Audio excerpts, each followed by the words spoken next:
రూపాయి విలువ రూపాయే, కానీ ఆ రూపాయికి ఉండే విలువ మాత్రం తగ్గిపోతోంది. అంతర్జాతీయంగా ఇదే పరిస్థితి. రూపాయి విలువ డాలర్తో పోలిస్తే దారుణంగా పడిపోతోంది. ఇప్పుడు $1కు 87 రూపాయలు చెల్లించాల్సిన పరిస్థితి వచ్చింది. ఈ పరిస్థితి రూపాయి బలహీనతను, అంతర్జాతీయ పరిస్థితుల్లో మార్పులను సూచిస్తోంది. అమెరికా అధ్యక్షుడిగా డొనాల్డ్ ట్రంప్ ఎన్నికైన నవంబర్ 5న రూపాయి విలువ 84 ఉంటే ఇప్పుడు 87కి చేరుతోంది. వాజ్పేయి ప్రధానమంత్రిగా ఉన్న సమయంలో అంటే 2000 సంవత్సరంలో రూపాయి విలువ 43 ఉంది.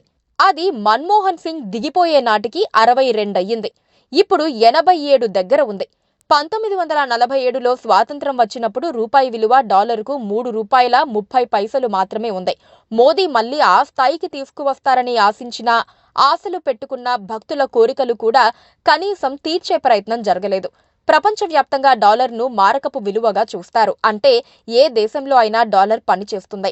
కానీ అదే భారత రూపాయి పక్క దేశంలో చెల్లదు. ముందుగా వాటిని డాలర్లలోకి మార్చుకోవాలి. ఆ తర్వాతే వాటిని అవసరమైన దేశంలో కరెన్సీ మార్పిడి చేసుకోవాలి. అంటే డాలర్ ప్రపంచ కరెన్సీ అన్నమాట. అలాంటి కరెన్సీతో మన మారకపు విలువ పడితే ఎంత తీవ్ర నష్టమో ఊహిస్తే చెమట్లు పడతాయి.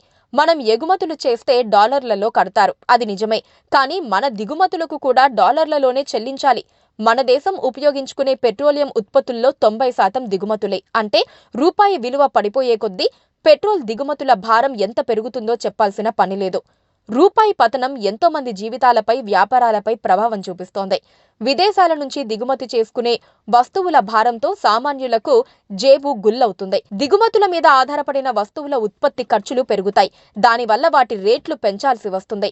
రూపాయి పతనం వలన ఆ ద్రవ్యోల్బణం, దాంతో ధరల పెరుగుదలకు దారితీస్తుంది. కొనుగోలు శక్తి తగ్గుతుంది. చమురు దిగుమతి బిల్లు పెరిగి అందరి మీద భారం పెరుగుతుంది. విదేశాల నుంచి రుణాలు పొందిన కంపెనీల మీద భారం పెరుగుతుంది. పెట్టుబడుల మీద కూడా ప్రతికూల ప్రభావం పడుతుంది. అంతేకాదు, మన దేశం నుంచి అమెరికా సహా ఇతర దేశాలకు చదువులకు వెళ్లే వాళ్లు పెద్ద మొత్తంలో ఖర్చు పెడుతున్నారు. అమెరికాకు మనవాళ్లు 1,00,000 కోట్లు దారబోస్తున్నారన్న ప్రచారం జరుగుతోంది. ఉద్యోగాలు రాని చదువుల కోసం ఆస్తుల్ని తాకట్టు పెట్టి డాలర్లుగా మార్చి పంపించాలి అంటే ఎంత భారం పడుతుందో చెప్పాల్సిన పనిలేదు. రూపాయి ప్రమాదకరంగా బలహీనపడుతున్నా ప్రధాని నరేంద్ర మోడీ సర్కార్ పెద్దగా చర్యలు చేపట్టలేదు. రూపాయి పతనం గురించి గతంలో మోదీ మాట్లాడిన మాటలను జనం మర్చిపోయి ఉండవచ్చు, కానీ సోషల్ మీడియాలో మాత్రం వైరల్ అవుతూనే ఉన్నాయి.